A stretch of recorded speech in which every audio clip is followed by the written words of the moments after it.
far as I know, what I'm about to relate is not fact, maybe the oldest legend of the Christian era.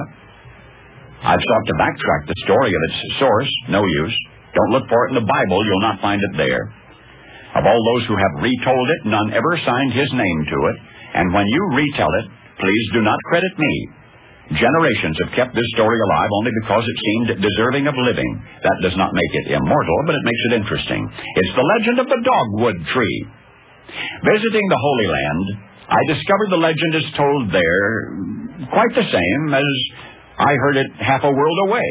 And that is strange. There are so many possibilities for expanding and elaborating on, for exaggerating this yarn. I was quite surprised to hear it repeated simply and unadorned.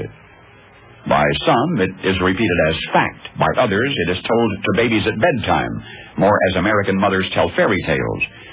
And yet Disney gave dignity to those, even credulity. And so, generations of repetition have lent credibility to the legend of the dogwood tree. It is said, at the time of the crucifixion of Christ, the dogwood was a very large tree, big as an oak. The dogwood was so even-textured and firm and strong that it was chosen as the timber for the cross. Thus, to be used for such a cruel purpose greatly distressed the tree, and Jesus sensed this.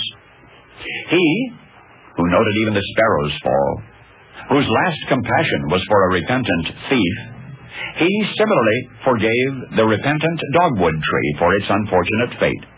And as he was nailed upon it, he sensed the painful remorse of the tree.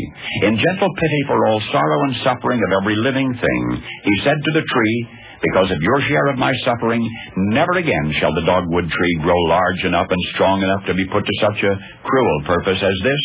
He said, henceforth the dogwood shall be slender and bent and twisted, that it might forever remain unmolested by the tools of cruel men. And the blossoms, listen to this, and the blossoms shall be in the form of a cross, 2 long petals and 2 short, and in the center of each petal there will be nail prints, brown with rust and stained with red, and in the center of the flower will be a crown of thorns. And all who pass and see the dogwood tree will remember me. And so it came to pass. Page 4.